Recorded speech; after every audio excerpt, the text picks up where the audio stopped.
Olá, amigos. Vamos a mais uma palestra. Amizade, fraternidade, felicidade. É tudo uma estrutura para mostrar que existe um caminho, sim, de uma felicidade, até de uma salvação, deixado por Cristo, logicamente. Eu espero que vocês analisem esses conceitos e acompanhem com o coração, porque é extremamente interessante e muito útil. É o tipo da palestra que temos que procurar gravar no coração, gravar na alma e praticar. O amor tem que ser praticado. E aí estão sugestões com exemplos de grandes mentes de como é que você pode praticar o amor. Amizade é amor. Vamos lá então?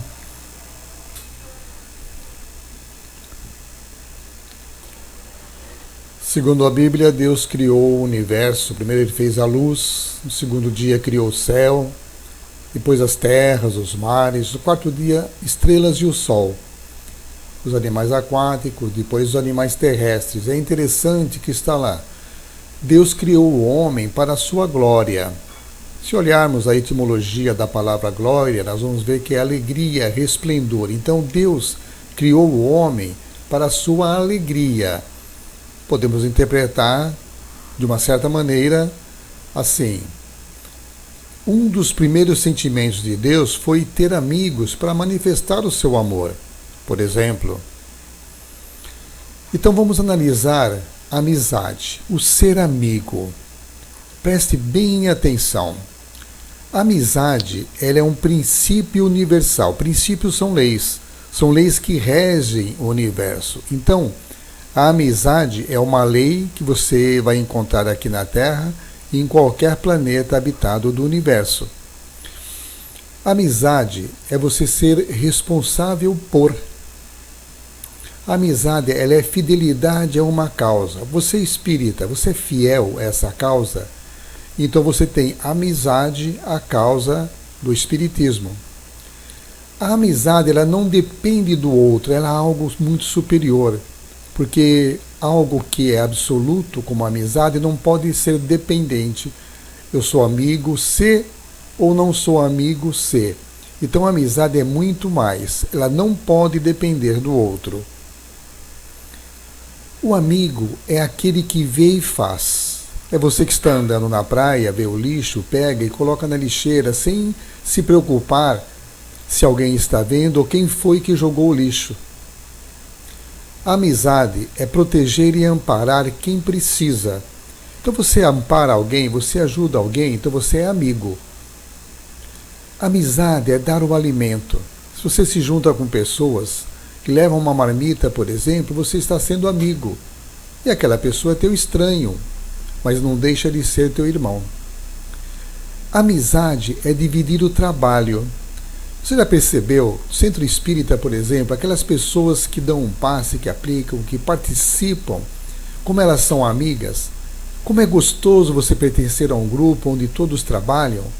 Então, quando você divide o trabalho, não um churrasco na sua casa, mas quando você divide o trabalho, essas pessoas que estão ao seu lado são seus amigos, independente do grau de proximidade ou não. Amizade é saber ouvir. É quando aquela pessoa te procura e ela quer falar dos problemas e você ouve, por exemplo, sem interromper, ou aconselha usando o teu coração. Amizade é compreender o outro, não é julgar ou criticar. Quando você compreende, você busca entender as razões da pessoa, você está sendo amigo. O amigo, ele não faz pelo outro, ele faz por si, por ser amigo. Ou seja, você se assume como uma pessoa amiga. É por dever, não por obrigação. Aliás, não existe amizade na obrigação. É por dever. Você acha que deve. Você se coloca na categoria de amigo. Amizade virtuosa atrai amigos virtuosos. Você já percebeu que quando você tem uma maneira de ser correta, você atrai pessoas iguais? E as pessoas que são diferentes de você, elas fatalmente se afastam? Amizade é crescer juntos. Amizade é um coração que habita duas almas. Essa é uma frase de Sêneca. Olha que interessante. Amizade é um coração que habita duas almas. Na frase amizade é um coração que habita duas almas, que é uma frase atribuída a Sêneca, olha a importância. Você chega num ponto de amizade e compreensão, você olha o outro ser humano realmente como irmão.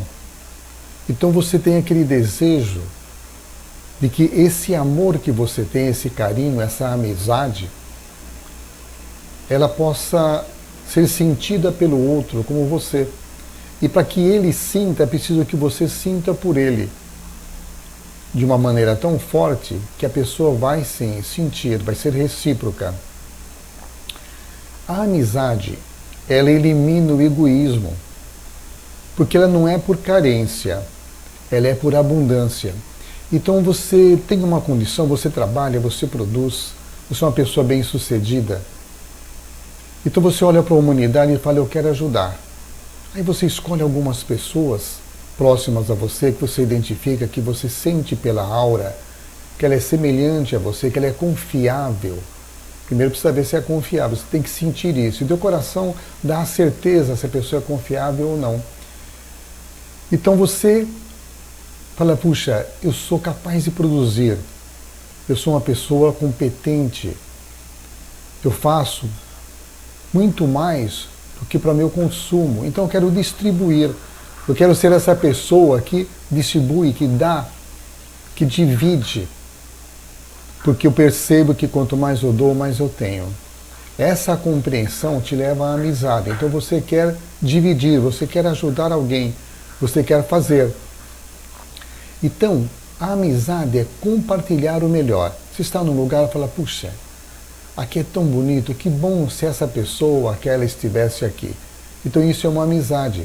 Porque aquilo que você está sentindo de prazer, de felicidade, observar uma paisagem, por exemplo, você desejaria que seu amigo ou sua amiga estivesse ali. O amigo é aquele que vê o acidentado e socorre. Até porque ele sabe que se ele tiver um filho lá na Europa, longe, e esse filho for acidentado, ele sabe que, por justiça, o seu filho será socorrido.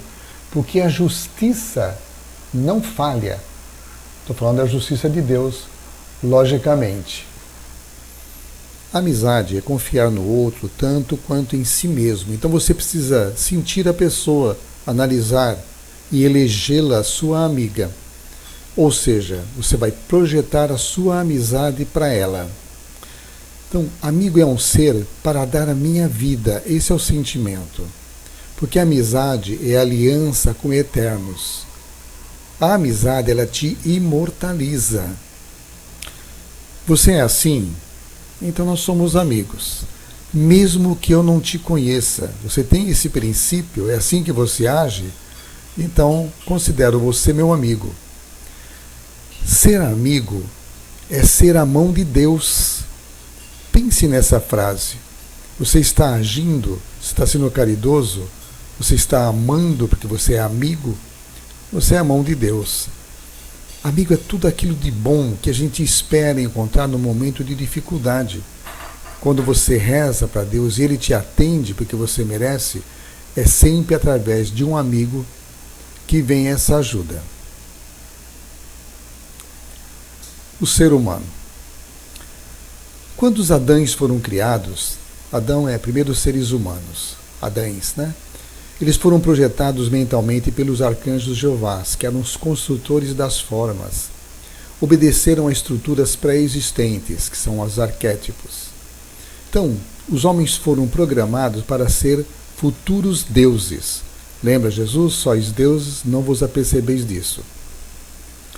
É o mesmo sistema que define uma laranjeira em cada semente de laranja, um abacateiro em cada caroço de abacate. Se você planta um caroço de abacate, você sabe, vai nascer abacateiro. Ou seja, tem um Deus dentro de nós, porque foi colocado pelo próprio Criador. Parece, essa é uma interpretação nossa, que Deus queria companhia. Ele queria dividir o seu amor. Está aí uma imagem de Jesus com os apóstolos, Jesus precisou de 12 amigos próximos, foram os primeiros e foram os que o acompanharam até o final. Eles que deram sustentação à missão do Cristo. E olha que interessante a frase de Jesus. Quando 2 ou mais se reunirem em meu nome, eu aí estarei. Ou seja, Jesus estimula a fraternidade, porque ele não diz, a hora que você orar eu estou aí. Não, quando 2 ou mais se reunirem, unir de novo. Quando você está com um amigo, Jesus está próximo. Ou seja, ele abençoa e ele está presente quando existe a fraternidade. Fratello, irmão, quando você está junto de alguém. E dizem os iniciados, como Platão, que para você passar pela porta entre aspas, é preciso levar alguém. Por mais que você evolua, a condição para você entrar para um outro plano é você levar alguém até próximo a esse plano. Ou seja, você passar informações, ser amigo, ensinar, amar alguém, até que ele tenha condições de sozinho passar pela porta também. Aí você parta. Aí você entra pela porta. Fraternidade, então, é irmandade. Um exemplo de irmandade são os essênios. No primeiro grau, os essênios eram os hospitaleiros. Eles eram aqueles iniciados, aquele povo que tinha bondade no coração e que eram amigos. Então, o primeiro exemplo que nós temos próximo de nós, apesar de 2000 anos atrás, são os essênios. Jesus nasceu na casa de Elcana e Sara, que eram tios de Maria, mãe de Jesus. Eles eram essênios. Eles eram os pastores que viram a estrela e que sabiam que Jesus estava para chegar. A prática dos essênios era hospedar, dando cama e repouso e alimento para quem estivesse viajando, particularmente outros essênios. Então haviam aqueles que se casavam, sim, tinham família, plantavam alguma coisa, tinham a sua horta, tinham a sua plantação, tinham suas ovelhas, tinham leite, tinham os tecidos feitos com a lã, e eles tinham uma característica, eles cultivavam o silêncio, não maldiziam ninguém, não falavam mal de ninguém e guardavam segredos. Então olha como é interessante essa situação dos essênios, que exemplo que eles nos dão. Os essênios ajudavam seus vizinhos, eram fraternos. Eles enviavam roupas e alimentos para os mosteiros onde estavam aqueles essênios que estavam se iniciando, ficavam em oração dentro das montanhas. Eles se orgulhavam em ter capacidade de produzir e eram totalmente desapegados de tudo. Então eles produziam e dividiam. Eles se orgulhavam, sentiam felicidade nisso, até porque eles sabiam que quanto mais eles davam, mais recebiam de Deus. Para vocês saberem, esses são exemplos de casas da época de Jesus. Acredita-se que Jesus tenha nascido em alguma casa desse tipo, que era mais ou menos comum na época. Casas feitas de barro e pedra, um telhado, vocês estão vendo ali à esquerda, né, madeiras, e depois eles completavam aquilo com barro, de alguma forma, misturavam o esterco de vaca, tudo, faziam uma massa que cobria e uma escada por fora, e normalmente eles usavam o telhado para secar sementes, alguma coisa que precisava ser seca ao sol, eles utilizavam esse telhado. Então era comum, as casas não tinham telhas, tinham esse tipo de coberta. E a gente sabe disso porque uma ocasião, Jesus brincando com uma criança, num desses terraços, a criança caiu e morreu. E a mãe dessa criança acusou Jesus, achando que ele tinha empurrado. Jesus, quando se viu naquela situação, ele era menino ainda, tinha 6, 7 anos de idade. Ele ressuscita a criança, foi um dos primeiros milagres conscientes de Jesus. Ele ressuscita e a criança conta para sua mãe que ela havia caído. Jesus não havia empurrado, não. Evangelho é apócrifo, mas eu acredito nessa possibilidade, que era comum essa prática de Jesus com as pessoas. Veja o interior de uma casa, até hoje existem casas assim, então casas simples, terra batida, casas feitas de barro. E nós vemos aí, Jesus não nasceu numa manjedoura. Na verdade, assim, as camas eram feitas de palha, coberto com a pele de algum animal. Então aí essa figura bem próxima da realidade. José, Maria, o menino Jesus, uma cama de palha, mas isso era comum, não era castigo, não tem nada a ver com estrebaria no meio dos cavalos, das vacas, não. Fazia parte da casa, camas feitas de madeira, né, toscas, simples. Elcana tinha esse tipo de mobília, mas era assim, uma pessoa que ele era, entre os essênios, um hospitaleiro, por isso que Maria e José o procuraram, porque sabia dessa característica, tinha lá um cômodo e espaço para que Jesus pudesse nascer e ser bem acolhido. Então, Jesus nasceu numa casa confortável da época, de pessoas que tinham condições, tinham posses, eram trabalhadores, mas que tinham condição, sim, de dar uma dignidade ao nascimento de Jesus. No segundo grau, os terapeutas, ainda morando nas casas, eles recolhiam órfãos, idosos e doentes, encaminhavam para asilos e mosteiros. Então veja, o compromisso que eles assumiam perante outros essênios era de abrigar órfãos, idosos, temporariamente em suas casas, depois encaminhavam para os asilos, que eram também organizados pelos próprios essênios. Então veja, o essênio, ele era um amigo, ele era fraterno, já na época do Cristo. Ou seja, eles eram cristãos antes da vinda do Cristo, que eles estavam preparando. Também eles buscavam se reunir 2 ou 3 e iam tratar de pessoas nas casas deles. E veja que interessante, eles aplicavam energia, é o passe que você aplica aí no centro, e curava com ervas. Orientavam as pessoas sobre sentimentos e doenças. Como eles tinham um conhecimento, então eles ensinavam as pessoas a terem uma prática de bondade, de perdão, para não provocar mágoas, porque eles sabiam já na época que mágoa, tristeza, ódio é que causam as doenças. No terceiro grau, eles eram terapeutas viajantes. É chamado também terapeutas do deserto. Não que eles morassem num deserto, não, eles moravam em montanhas.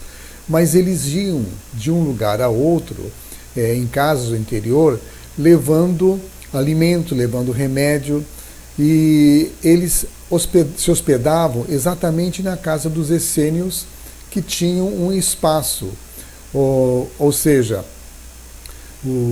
os essênios que possuíam, como Elcana, né, eram hospitaleiros, abrigavam outros essênios em viagem. Então eles saíam, eles sabiam onde moravam, sabiam o sinal que havia na porta da casa dos essênios, e eles faziam um sinal para poderem entrar. Eram reconhecidos, permaneciam lá, eram recebidos com água para higiene, alimento, dormiam, e no dia seguinte a dona da casa preparava um embrulhinho com alimento para um dia todo, para esse essênio continuar a sua viagem. Olha que interessante a postura do essênio. Viesse de onde viesse, tinha casa, tinha alimento, mais alimento para o dia seguinte. Eles se orgulhavam e sentiam felicidade em agir dessa maneira. Depois, do quarto grau em diante, eles ficavam mais nas montanhas. Aí tem as ruínas existentes até hoje, lá em Qumran, próximo ao Mar Morto, que era uma espécie de um templo. Esse era acima da terra, os outros eram no interior de montanhas, onde eles se abrigavam. E ele existia e existe ainda os vestígios de piscinas, que na verdade eram colocadas água para banhar, para eles tratarem as pessoas doentes que levavam até lá. Eles tinham muita higiene, eles sabiam da importância da higiene para a cura das pessoas. Outra finalidade, responsabilidade dos essênios, eles guardavam os originais das escrituras sagradas, faziam cópias para divulgação, eram os copistas, eles eram estudiosos das verdadeiras leis de Moisés, estudavam, oravam e meditavam. Ou seja, eles faziam já na época o que todo bom centro espírita aconselha, o evangelho no lar, que a gente recomenda sempre. Não é um exagero fazer diariamente, no mínimo uma vez por semana. Os essênios já praticavam essa oração diariamente, já naquela época. Eles desenvolviam a clarividência e até a levitação. Então nós sabemos que através de Edgar Armand, obras dele, que quem retirou a pedra do túmulo de Jesus foram os essênios, através da levitação. Uma pedra pesada, mas eles conheciam a levitação e, através de passes magnéticos, dissolveram o corpo de Jesus, que seria profanado. Quando Jesus aparece a Maria Madalena, é um corpo que ele plasmou para se tornar visível para ela. Os essênios dos templos, das montanhas, eles não tinham propriedade particular. Quando eles resolviam fazer parte da fraternidade, eles vendiam tudo e doavam os bens para a manutenção dos outros essênios. Então eles não tinham empregados, todos trabalhavam e serviam uns aos outros. Se observarem essa foto aí, esse desenho, logicamente, vocês vão ver lá no meio um essênio colocando água ou vinho para o outro. Um servia o outro. Fraternidade essênia. Aqui uma montanha, Monte Hermon, na Síria. Havia também o Monte Carmelo, Monte Nebo, Qumran, Monte Tabor e outros. Eram montanhas que haviam sido minas no passado e cujos espaços eles utilizavam. Como aqui as grutas do Mar Morto, descobertas, onde foram descobertos recentemente as escritas, guardadas em vasos de barro da época, onde existia um conhecimento muito grande das escrituras, os originais das escrituras, e que foram descobertos nessas montanhas que existem lá na beira do Mar Morto, que é a antiga residência onde provavelmente desapareceram os últimos essênios. Um outro exemplo de amor, de fraternidade, Francisco. Esse eu considero o maior exemplo de fraternidade. Aqui está aquelas ermidas, uma das ermidas construídas. Veja, ali é uma gruta que eles usavam, uma gruta com duas saídas, e do lado eles construíam assim pequenas cabanas de pedra, com madeira, tudo, que era um abrigo que eles chamavam de ermidas. Eram abrigos onde eles pernoitavam, onde eles moravam, na simplicidade total, que era uma marca de Francisco.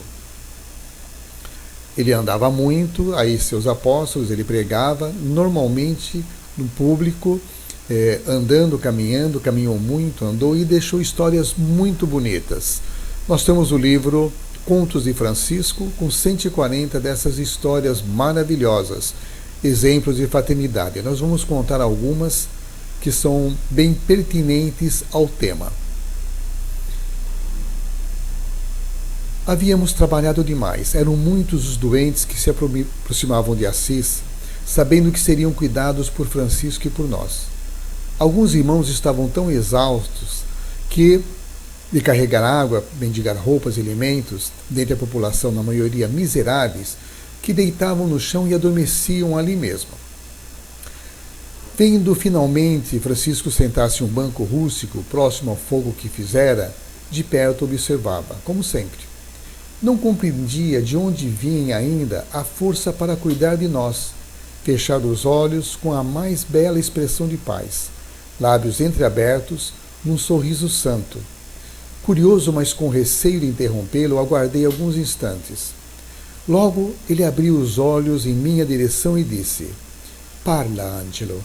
Que cosa vuoi sapere questa volta?" Ele perguntava sempre que eu queria saber, porque eu estava fazendo perguntas o tempo todo. Eu quisera muito saber, mestre, de onde vem essa paz. Olhar perdido no espaço, como sempre, ele reflete antes de me responder. É simples. Quando vou comer meu pão, me certifico se todos comeram. Se vou me deitar, observo se todos estão acomodados.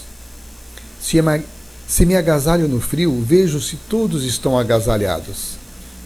Ao pedir proteção a Jesus, primeiro peço por cada um de vocês. Por último, verifico se dei ao meu irmão corpo o mínimo necessário à sobrevivência. E o que está sobrando eu ponho na janelinha dos mais pobres. Aí, e só aí, sinto paz. Respondido, irmão Ângelo, então boa noite. Olha como era o comportamento de Francisco, junto a todos nós.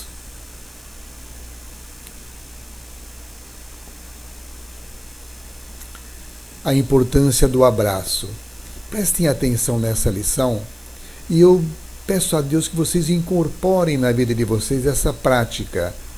Muito comum lá no irmão Tadeu, o pessoal vai até Minas para receber um abraço, sendo que nós aqui, ao nosso lado, podemos dar esse abraço. Veja a importância que Francisco dava e os milagres que ele fazia. O alimento do abraço. Estávamos indo pregar o Evangelho em uma cidade distante de Assis. Havíamos caminhado muito, estávamos exaustos. Eu, feliz por acompanhá-lo, nem sempre isso era possível. Chegáramos após o horário do almoço. Francisco, em seu entusiasmo, pôs-se a pregar na praça. Imediatamente. Confesso que estava com muita fome, mas eu não quis interrompê-lo. As horas avançaram, pessoas iam e vinham. Algumas ficavam por mais tempo. Outras faziam sinal que nada mais lhe cabia e iam embora, cochichando às vezes. Sentia já alguma tontura quando o último ouvinte se despede. Nesse instante, Francisco se dá conta que, no seu entusiasmo de pregação, esquecera-se das horas, esquecera-se de procurar alimento. Olha ao redor, mas não conhecia ninguém. Escurecera, o que tornava praticamente impossível tentar encontrar algum fruto silvestre. Pacientemente ele ajoelha-se e entra em oração. Passam-se poucos minutos, levanta-se e diz: não tenho pão, mas tenho um abraço. E com aquele calor humano que só nele encontrei, abraçou-me por longos minutos. Confesso que muito me surpreendi. Deitamo-nos nos degraus da igrejinha e pouco tempo depois adormeci. A fome havia passado completamente.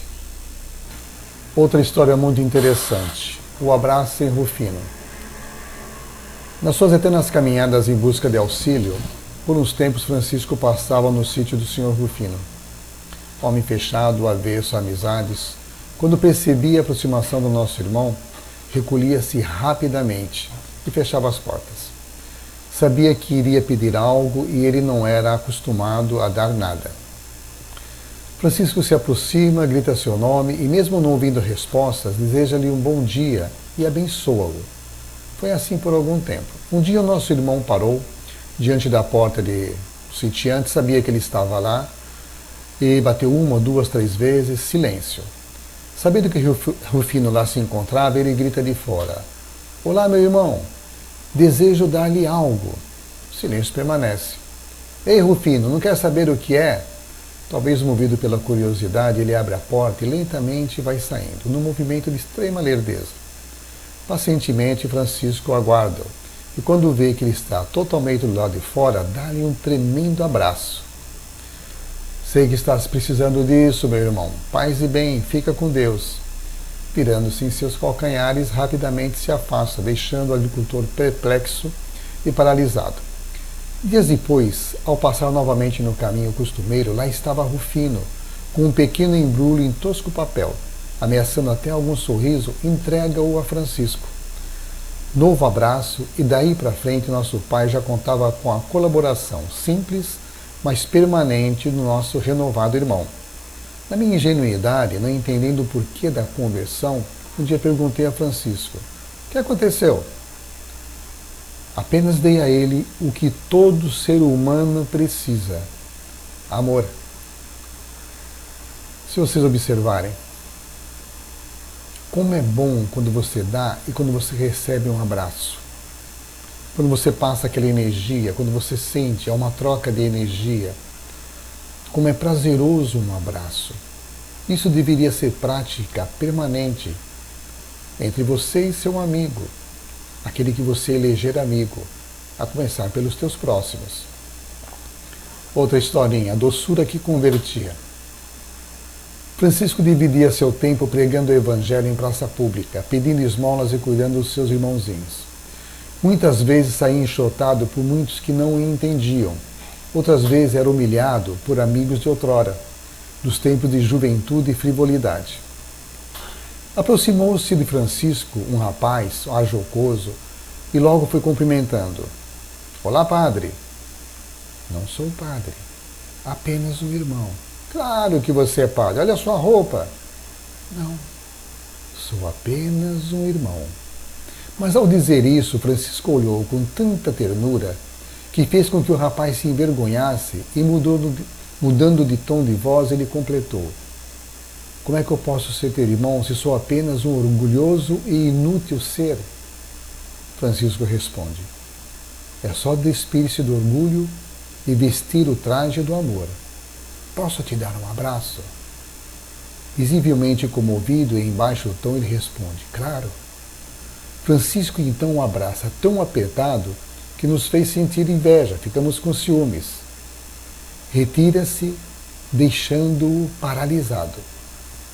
Passado alguns anos, bateu à porta do convento esse mesmo rapaz, dizendo: olha, eu fiz tudo o que Francisco me disse, doei todos os meus bens aos pobres, e vim para que vocês troquem a minha roupa por esse mesmo traje de jardineiro igual ao de vocês.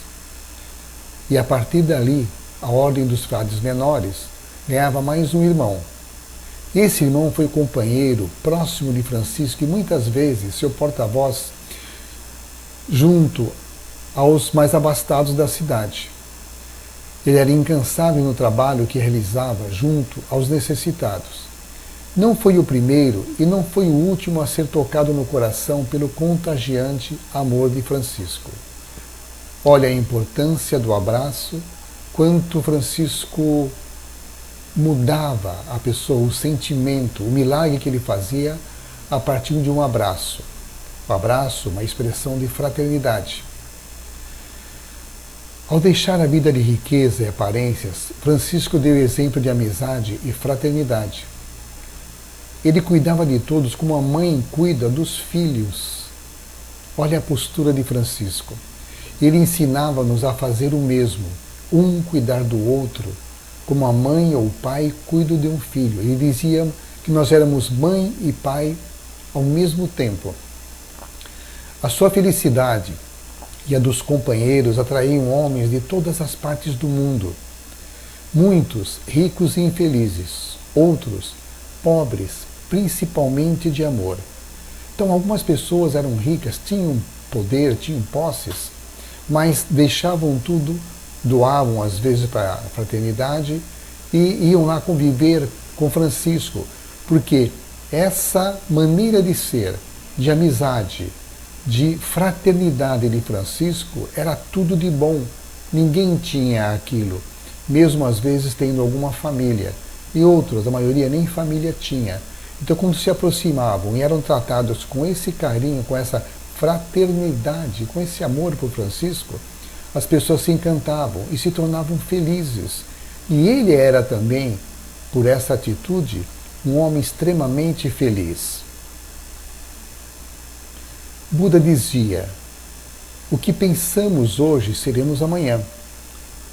Você quer ser amigo? Então comece nesse instante. Eu sugiro que agora, onde você estiver, dirija-se à pessoa ao seu lado, aperte a sua mão.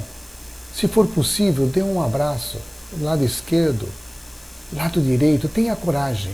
Coragem. Haja com o coração. Cuore age. Abraça. Experimenta. Você pode estar começando uma nova vida nesse instante.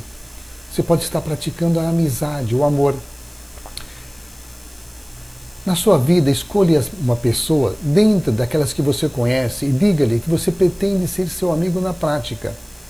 Convide a pessoa para ir à sua casa. Convide-se para ir à casa dela. Precisamos começar uma prática diária de fraternidade, viver de uma forma diferente. Sabe? Você vive às vezes anos e anos com pessoas que você cumprimenta, sorri, que não te convidam para ir na casa. E você não convida, talvez para não dividir aquele bolo que você fez. E a pessoa não te convida pela mesma maneira, pelo mesmo motivo. Ela não quer dividir aquilo que tem. Ou seja, não quer dar. E olha que interessante. Francisco e os outros davam, não tinham nada. Milagrosamente as coisas aconteciam na vida deles.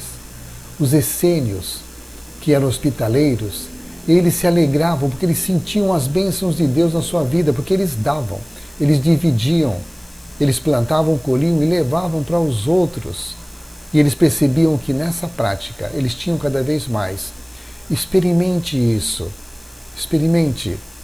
Uma época, a minha esposa levou para casa a mãe e 3 filhos, os 3 com menos de 10 anos de idade.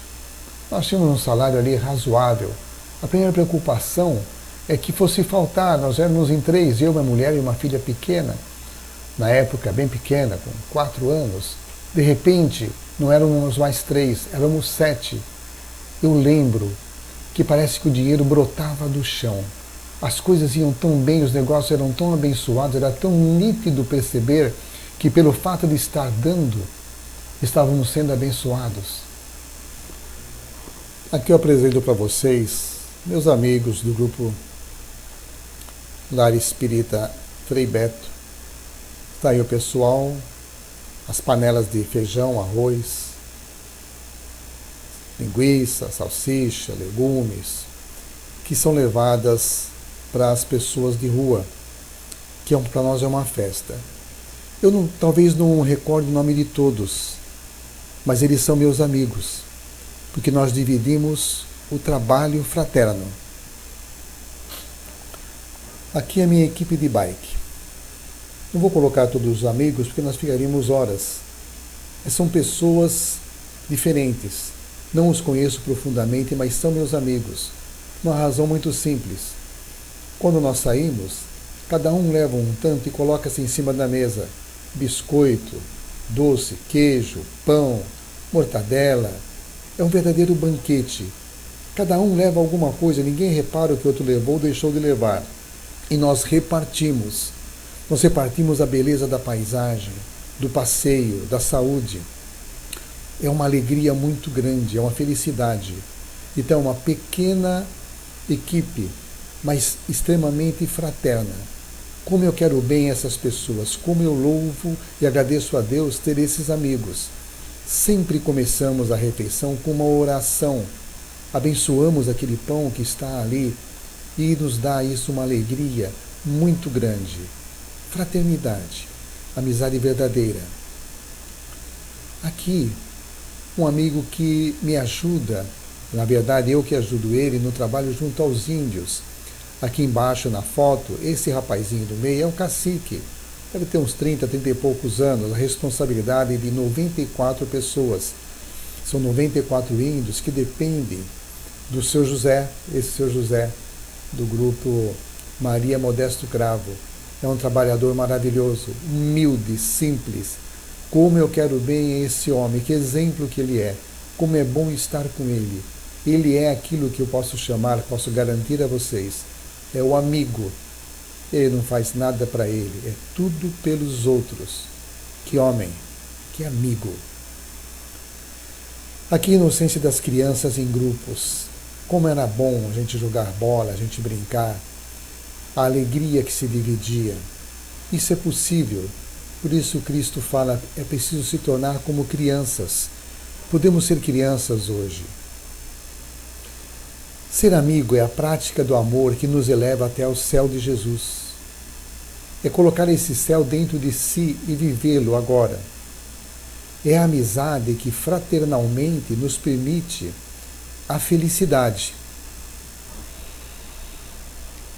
Bem, meus amigos, eu espero que essa palestra estimule de verdade. Não deixe apenas no seu cérebro, coloca no seu coração. Procure a prática da amizade verdadeira. Experimente como é bom ser amigo de verdade, aquele que dá. Ser a mão de Deus. Nossa, essa frase, ser a mão de Deus, é fantástico. Quando você está dando, você está atendendo uma oração, às vezes um pedido da pessoa. A pessoa pede para Deus e você leva o pão, você é a mão de Deus. A pessoa está doente, você leva ali o conforto, um remédio, ou apenas a sua presença. Você está sendo a mão de Deus. Então, a amizade, fraternidade, é o caminho certo para a felicidade. Experimente e depois você me conta. Experimenta ser amigo de verdade, estar unido a Jesus, unido a Francisco, ser novamente um essênio, proteger, amparar, ajudar, ser aquela pessoa que todo mundo quer ter por perto, aquela pessoa que traz felicidade, porque ele é feliz. E é dando felicidade que somos felizes. Não tem outro caminho. Esse é o segredo. Difícil? Possível. Porque se o Cristo falou que podíamos, nós podemos. Cristão, amigo, fraterno. Muito obrigado.